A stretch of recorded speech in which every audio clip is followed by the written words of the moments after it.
Hello student. Previous lecture में हमने respiratory pathway के बारे में पढ़ा था, लंग्स एंड अल्वोलाई कि कैसे गैसेस एक्सचेंज होती है या अल्वोलाई के अंदर क्या फेवरेबल फीचर्स होते हैं जो गैसेस एक्सचेंज में हेल्प करते हैं। तो ब्रीदिंग में हमारे टू इम्पॉर्टेंट इवेंट है, इनहेलेशन एंड एक्सहेलेशन। आपने प्रीवियस लेक्चर में ये भी पढ़ा था कि जो लंग्स है वो इटसेल्फ कॉन्ट्रैक्ट और रिलैक्स नहीं करता, तो जो इनहेलेशन और एक्सहेलेशन की एक्टिविटी है फिर उसको रेगुलेट कौन करता है। क्योंकि आप देख रहे हैं कि जब हम सांस ले रहे हैं, इनहेल कर रहे हैं तो वॉल्यूम बढ़ रहा है, और जब हम एक्सहेल कर रहे हैं तो लंग्स का वॉल्यूम घट रहा है। तो आप खुद ही कह रहे हैं कि lungs itself not participate in contraction and relaxation, तो उसका वॉल्यूम कैसे रेगुलेट होता है। तो आज हम पढ़ेंगे कि जो लंग्स है, थोरैसिक वॉल्यूम है, पल्मोनरी वॉल्यूम है, लंग्स का जो वॉल्यूम है उसको घटाना है, बढ़ाना है, इंक्रीज डिक्रीज करना है ताकि उसका पार्शियल प्रेशर डिफरेंस आए और एयर इनहेल हो और एक्सहेल हो। तो आज हम अपने टॉपिक में रेगुलेशन ऑफ ब्रीदिंग तो नहीं पढ़ेंगे, लेकिन हम पढ़ेंगे कि किस तरह से हमारा जो पल्मोनरी वॉल्यूम है घटता बढ़ता है और एयर कैसे अंदर आती है और कैसे जाती है। तो बिफोर एक्सप्लेनिंग दिस टॉपिक, तो आज हम पढ़ने वाले हैं रिब्स के बारे में और रिब केस के बारे में, और हमारे डायफ्राम के बारे में, मोस्ट इम्पॉर्टेंट इंटरकोस्टल मसल्स के बारे में, कि ये तीनों चीज़ें बहुत ही इंपॉर्टेंट रोल प्ले करती हैं हमारी ब्रीदिंग को रेगुलेट करने में, इनहेल करने में और एक्सहेल करने में। तो अपना जो लंग्स है बच्चों वो कहाँ लोकेटेड है? थोरैसिक कैविटी में, चेस्ट कैविटी में। तो अब थोड़ा सा हम इस डब्बे को देखें। जैसे आपके सामने कोई बॉक्स आता है तो आप देखते हो कि जो बॉक्स है उसका एंटीरियर व्यू भी है, सामने वाला, पोस्टीरियर नीचे वाला, वेंट्रल बिल्कुल फ्रंट वाला और डॉर्सल बैक वाला। तो उसी तरह से जो हमारा लंग्स है वो एक लोकेटेड है थोरैसिक कैविटी में, चेस्ट कैविटी में। तो उसको कौन प्रोटेक्शन देता है? तो this is anterior part. Lungs के नीचे जो पार्ट है पोस्टीरियर, जो सामने वाला है वेंट्रल, और बैक वाले को क्या बोलते हैं? डॉर्सल। तो जो हमारा थोरैसिक चैम्बर है, थोरैसिक केज है, रिब केज है, या हम कहें कि लंग्स को चारों तरफ से किसने प्रोटेक्शन दी हुई है उसके बारे में थोड़ा सा पढ़ लेते हैं। This is said to be thoracic cage. Cage का मतलब होता है पिंजरा, जिसके अंदर हमारे दोनों लंग्स लोकेटेड हैं।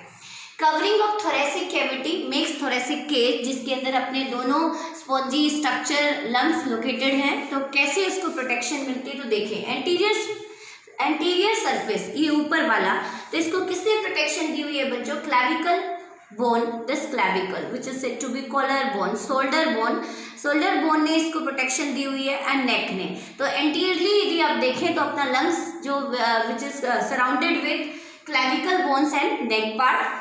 अगेन पोस्टीरियर सरफेस, नीचे की तरफ हमारा लंग्स किसके ऊपर रेस्ट कर रहा है? किसके ऊपर रेस्ट कर रहा है बच्चों? Diaphragm, which is a muscular flap like structure. Naturally या नॉर्मल कंडीशन में it is dome shape structure. Dorsal surface, यदि बैक साइड देखें हम अपने लंग्स के बैक में, तो बैक में इसको प्रोटेक्शन किसने दी हुई है? Vertebral column and ribs. आप देख रहे हैं हमारा रिब्स निकलती है चेस्ट बोन स्टर्नम से। इट आर्टिकुलेट रिब्स जो हैं, जिसको पसलियां बोलते हैं, रिब्स, वो किससे कनेक्टेड होती है बच्चों? Sternum, which is said to be chest bone. और बैक में किससे कनेक्टेड होती है? वर्टिब्रल कॉलम से। तो डॉर्सली रिब केज किसने बनाया हुआ है, या थोरैसिक केज किसने बनाया हुआ है? वर्टिब्रल कॉलम एंड रिब्स ने। वेंट्रल सरफेस पे क्या लोकेटेड है बच्चों? स्टर्नम, और सामने क्या लोकेटेड है? रिब्स। और लेटरली देखें, साइड से देखें, तो यहाँ पे आप टच करके देखें तो आपको क्या परसीव होता है? रिब्स। तो एक बार फिर से रिकॉल करा देती हूँ। थोरैसिक केज एंटीरियर में कौन से हैं? Clavicle bone and neck part. यदि हम थोड़ा सा पोस्टीरियर पार्ट में आ जाए तो हमने अपना जो लंग्स है वो किस पे रेस्ट कर रहा है? डायफ्राम पे। वेंट्रली आ जाए तो कौन सा है बेटा? Sternum and ribs. डॉर्सली आ जाए तो अपना vertebral column and ribs, and laterally आ जाए तो क्या है? रिब्स। तो आप देख रहे हैं डब्बे जैसा स्ट्रक्चर बढ़ गया। अब यदि ये डब्बे का, थोरैसिक केज का वॉल्यूम बढ़ेगा, यदि थोरैसिक केज फूलता चला जाए तो अपना लंग्स भी क्या होता जाएगा? फूलता चला जाएगा, और उसका वॉल्यूम क्या होता जाएगा? बढ़ता जाएगा। वॉल्यूम और प्रेशर का कैसा रिलेशन होता है? Inverse relation. जितना वॉल्यूम बढ़ेगा लंग्स के अंदर प्रेशर उतना ही घटेगा। We use term for lungs is pulmonary. तो लंग्स के अंदर प्रेशर घट रहा है तो intra pulmonary pressure decreases during inhalation and intra pulmonary pressure increases during exhalation. तो रिब केज या thoracic cage play vital role in inhalation and exhalation. कैसे करता है थोड़ा सा आ जाते हैं हम एक छोटे से डायग्राम के ऊपर। अब थोड़ा सा मैं आपको बता दूं, ये है डॉर्सल सरफेस बच्चों, यहाँ ब्लू लाइन जिससे मैंने जिसको हमने क्या कहा है, वर्टिब्रल कॉलम, जो अपना रीढ़ की हड्डी होती है, vertebral column start from spinal cord and ends with tail part, tail sacrum cortex आपने पढ़ाई होगा। वर्टिब्रल कॉलम अपने सर्विकल रीजन से स्टार्ट होती है and sacrum coccygeal region tail part तक टर्मिनेट करती है, पेल्विक पार्ट, रिप्रोडक्टिव पार्ट तक, हिप पार्ट जिसको बोलते हैं। तो वर्टिब्रल कॉलम डॉर्सल, ये आप देख रहे हैं, ये डॉर्सल पार्ट है। ऊपर सामने वाला part ventral part, sternum, sternum is said to be chest bone, chest bone. ये कौन सा पार्ट है बच्चों, वेंट्रल। तो हमारी जो रिब्स है वेंट्रली किससे कनेक्टेड होती है बच्चों, स्टर्नम से, और डॉर्सली किससे कनेक्टेड होती है, वर्टिब्रल कॉलम से। That's why our rib is said to be bicephalic. Why it is said to bicephalic, because in ventral surface it is connected with sternum and dorsal surface it is connected with vertebral column. That's why we use term bicephalic for ribs. Bicephalization मतलब connected with two structure, dorsally with vertebral column and ventrally with sternum. अब आप ध्यान से देखें कि यहाँ पे ये जो आपको स्ट्रक्चर दिख रहे हैं ब्लू एंड ग्रीन कलर, यहाँ पे मैंने किसको रिप्रेजेंट किया, रिब्स को। ये रिब्स क्या करती हैं, इनके अंदर इस जो रिब्स के बीच में जो स्पेस है, the space between two ribs is said to be inter costal space. Costa term हम किसके लिए यूज करते हैं, रिब्स के लिए। ध्यान से सुने, न्यू टर्म है आपके लिए। We use term costa for ribs, और दो रिब्स के बीच में जो स्पेस है उनके लिए टर्म हम यूज करते हैं इंटर कोस्टल। इंटर का मतलब इन बिटवीन, इंट्रा का मतलब विद इन। तो इंटर कोस्टल, दो रिब्स के बीच में जो स्पेस है उसके लिए टर्म क्या यूज किया, मैं इंटर कोस्टल, जिसके अंदर मसल्स होती हैं, वो मैं आपको नेक्स्ट अभी कराऊंगी तुरंत, इमीडिएटली। अब आप ध्यान से देखें कि यहाँ पे जब हमारी रिब्स वॉल्यूम को, जब ये मसल्स ऊपर पुल होती हैं तो हमारा चेस्ट जो थोरेसिक केज है इसका वॉल्यूम ये कहाँ अपवर्ड मूव करेगा, अपवर्ड मूव करेगा तो थोरेसिक वॉल्यूम क्या होता जाएगा बच्चों, बढ़ता जाएगा। अल्टीमेट लंग्स का वॉल्यूम भी क्या होता जाएगा, बढ़ता जाएगा, and it help in inspiration. और जब ये डाउनवर्ड जाएगा, जब ये रिब नीचे दबेगी तो ये किसके ऊपर प्रेशर क्रिएट करेगी, लंग्स पे। इंट्रापल्मोनरी प्रेशर क्या होता जाएगा, बढ़ता जाएगा, क्योंकि जब ये दब रही है तो वॉल्यूम घट रहा है, और यदि वॉल्यूम घटा तो प्रेशर क्या होगा, बढ़ेगा। Ultimate intrapulmonary pressure increases and air expelled out which is said to be expiration. तो इस तरह से रिब्स बहुत ही इंपॉर्टेंट रोल प्ले करती है, कौन सी रेस्पिरेशन में, थोरेसिक रेस्पिरेशन में। तो आपसे पूछा जाए थोरेसिक रेस्पिरेशन में मेजर रोल किसका है बच्चों, रिब्स का। लेकिन क्या रिब्स ही पूरी रेस्पिरेशन को रेगुलेट करती हैं और कोई स्ट्रक्चर नहीं है? तो here along with ribs other structure like diaphragm and costal muscle, intercostal muscle, ICM also play important role. तो next come over diaphragm. Diaphragm सुनते ही आपके दिमाग में क्या आता है? Diaphragm is muscular flap-like structure which separate, ये जो पूरी अपनी बॉडी की कैविटी है इसको दो पार्ट में सेपरेट करती है। This is said to be thoracic cavity, जिसको आप चेस्ट बोलते हो, and second is said to be abdominal cavity.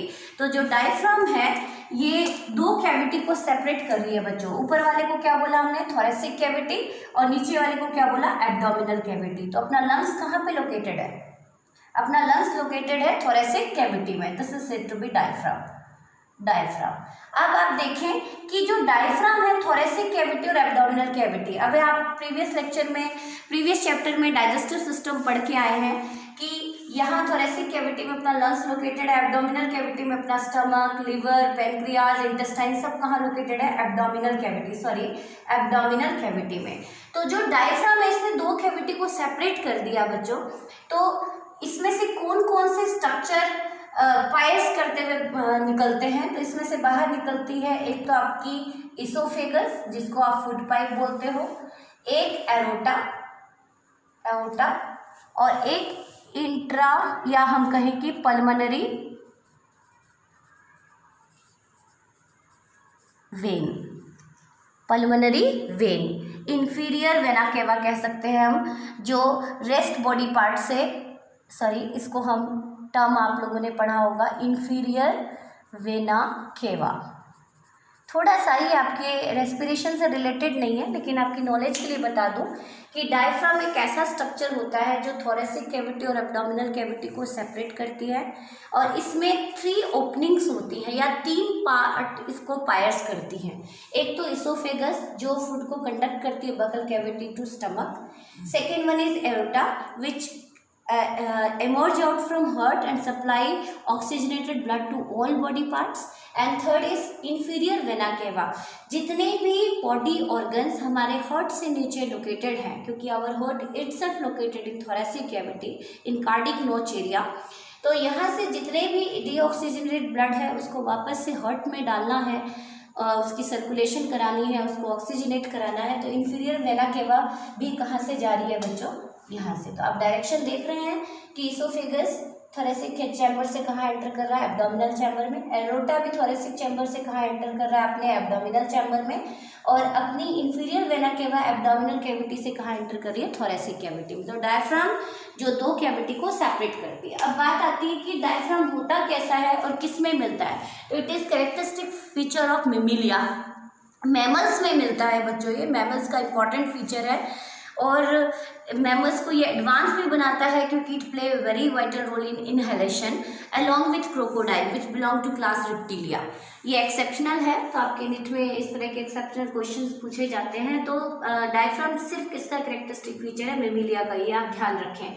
Normal shape diaphragm कैसी है बच्चों? डोम शेप, ऐसी। ठीक। अब डायफ्राम इस शेप में है, यहाँ पे लंग्स लोकेटेड है अपना। तो अब बात आती है कि इसने लंग्स को क्या किया हुआ है? पुश किया हुआ है। लेकिन जब हमें लंग्स का वॉल्यूम बढ़ाना है तो हमें इसको कहाँ लाना पड़ेगा? नीचे। तो इसके बारे में थोड़ा सा पढ़ते हैं कि हमारे डायफ्राम में कौन सी मसल्स लोकेटेड होती है? Radial muscles. इसके ऊपर एक क्वेश्चन पूछते हैं कि रेडियल मसल क्या पूरी ब्रीदिंग को रेगुलेट करती है या सिर्फ इनहेलेशन को या एक्सहेलेशन को? तो it play vital role in inhalation, क्योंकि ध्यान से देखें कि नॉर्मल शेप में अपना डायफ्राम कैसी शेप, नॉर्मल कंडीशन में अपना डायफ्राम कैसी शेप में रहता है? Dome shape. और लंग्स को क्या कर रहा है? पुश कर रहा है। पुश कर रहा है तो वॉल्यूम क्या हो रहा है बच्चों? घट रहा है। वॉल्यूम घट रहा है तो प्रेशर बढ़ रहा है, और प्रेशर बढ़ रहा है तो एयर कहाँ जाएगी? High pressure to low exhalation. तो नॉर्मल कंडीशन में तो अपना डायफ्राम डोम शेप बना रहता है, लेकिन जब ये फ्लैट हो जाता है इस तरह से तो अल्टीमेट वॉल्यूम क्या हो गया? यहाँ पे बढ़ गया, एयर कहाँ आ जाएगी? अंदर। तो डायफ्राम का मेजर रोल किसमें है बच्चों? इनहेलेशन में। अब आती है कि डायफ्राम अपने आप फ्लैट हो जाता है या इसमें कोई स्ट्रक्चर है? तो अपने आप कोई चीज़ नहीं होती। तो यहाँ पे कुछ मसल्स होती हैं डायफ्राम में which is said to be radial muscle. Radial muscles हैं। इसकी पोजिशनिंग पूछी जाती है बच्चों। जैसे ये डायफ्राम है, सपोज दिस इज डायफ्राम, यदि हम इसका क्रॉस सेक्शन कट करें तो muscles arise from periphery. Muscles कहाँ से अराइज हो रही है? Periphery, and they enter into centre. इस चीज का ध्यान रखना, ये नीट में क्वेश्चन पूछा जाता है। थोड़ा सा बता दूं इसके बारे में। Radial muscle arise from periphery and inserted into centre of diaphragm. ये थी पोजीशन की बात कि रेडियल मसल कहाँ से राइज होती हैं? पेरिफ्री से राइज होती हैं और सेंटर की तरफ इंसर्ट करती हैं।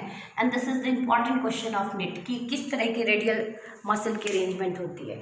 Now this radial muscle get contract, और जब ये रेडियल मसल कॉन्ट्रैक्ट होंगी, आप खुद ही देखें पेरिफ्री से राइज हो रही हैं, ये कॉन्ट्रैक्ट होंगी इस तरह से, खिंचेंगी तो अपना डोम शेप कैसा होता जाएगा? Flat shape.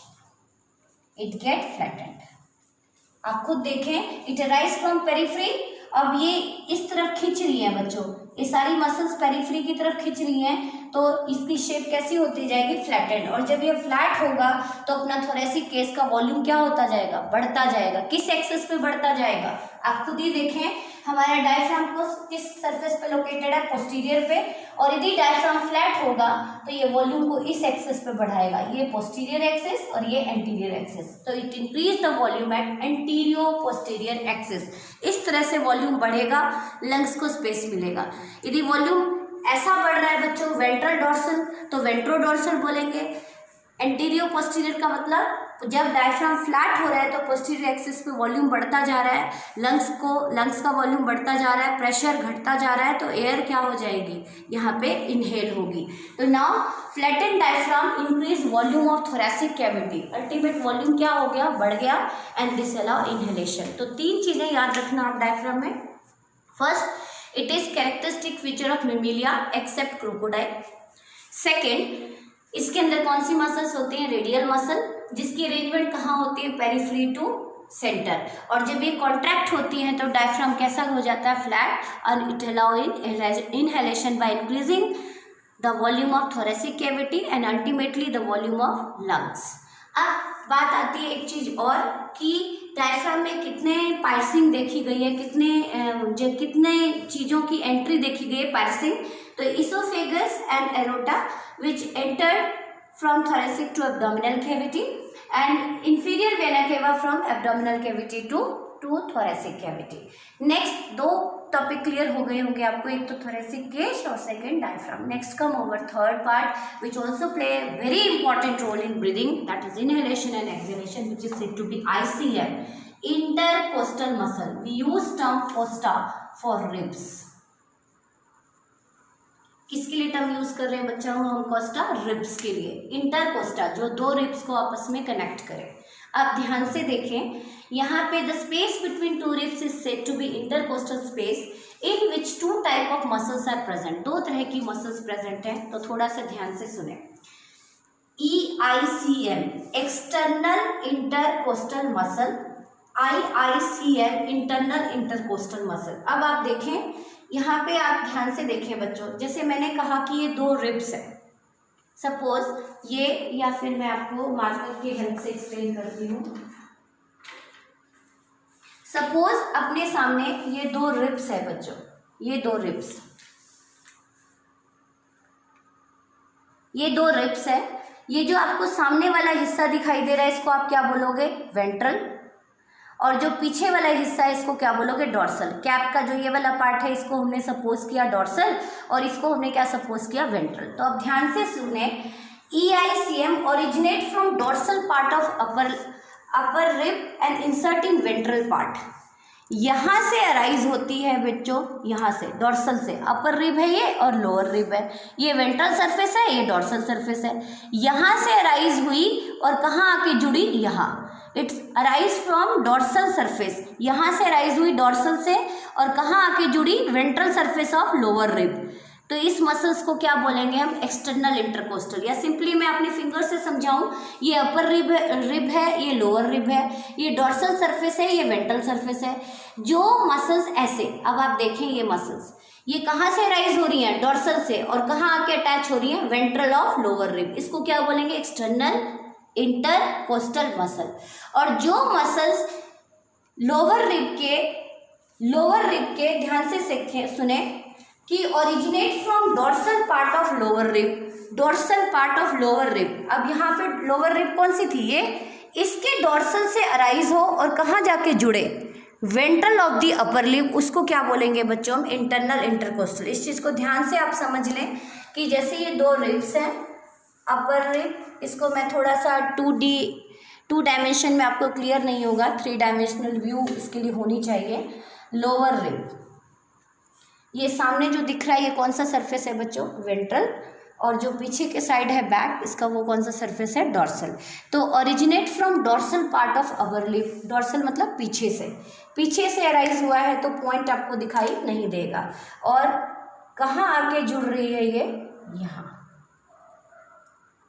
Ventral surface of lower rib. और जो lower originate from dorsal part of lower rib, जो लोअर रिब के डोर्सल पार्ट, डोर्सल का मतलब पीछे से निकली है, पीछे से तो पॉइंट आपको नहीं दिखेगा अटैचमेंट, और कहाँ आके जुड़ रही है, अपर रिब के वेंट्रल सरफेस पे। तो इसको क्या बोलोगे आप, इंटरनल इंटरकोस्टल मसल, और इसको क्या बोलेंगे हम, एक्सटर्नल इंटरकोस्टल मसल। अब आप खुद ही देखें कि जब ये खींचेगी, कॉन्ट्रैक्ट होगी, तो रिब्स को कहाँ खींच रही है, ऊपर की तरफ। और यदि ऊपर खींच रहा है अपना रिब केज तो वॉल्यूम क्या होगा, बढ़ेगा, और प्रेशर क्या होगा, घटेगा। तो एयर कहाँ से कहाँ जाएगी, अंदर से कहाँ आएगी बच्चों, बाहर से अंदर। सॉरी, एक बार ध्यान से सुने। एक्सटर्नल इंटरकोस्टल मसल, आपको पोजिशनिंग क्लियर हो गई होगी। Originate from dorsal part of upper rib and insert in ventral part of lower rib. It undergo contraction. जब ये कॉन्ट्रैक्ट होती है तो रिब्स एंड स्टर्नम कहाँ मूव कर जाते हैं, अपवर्ड। अपवर्ड आ रहे हैं, अपवर्ड आ रहे हैं, तो वॉल्यूम क्या हो रहा है बच्चों, वॉल्यूम क्या हो रहा है, बढ़ रहा है, और प्रेशर क्या हो रहा है, घट रहा है। और always air move from high pressure to low pressure. और एटमॉस्फेयर में प्रेशर ज़्यादा है तो एयर बाहर से कहाँ आएगी, अंदर, and that process is said to be inhalation.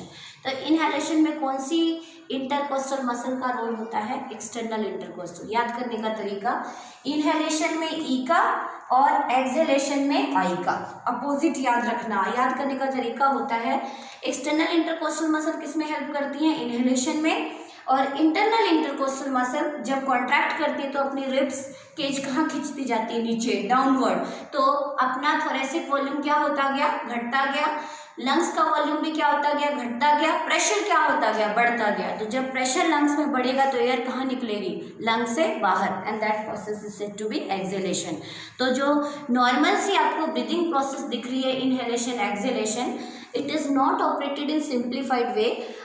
तीन important part, thoracic cage, diaphragm and intercostal muscle, ये तीनों मिलके thoracic वॉल्यूम को घटाते हैं, बढ़ाते हैं, and play very important role in inhalation and exhalation। कल के टॉपिक में पढ़ेंगे हम कि हमारी ब्रीदिंग कैसे ऑपरेट होती है। ये फाउंडेशन था उस टॉपिक का, तो एक बार आप इस टॉपिक को अच्छे से कर लीजिएगा। Thank you.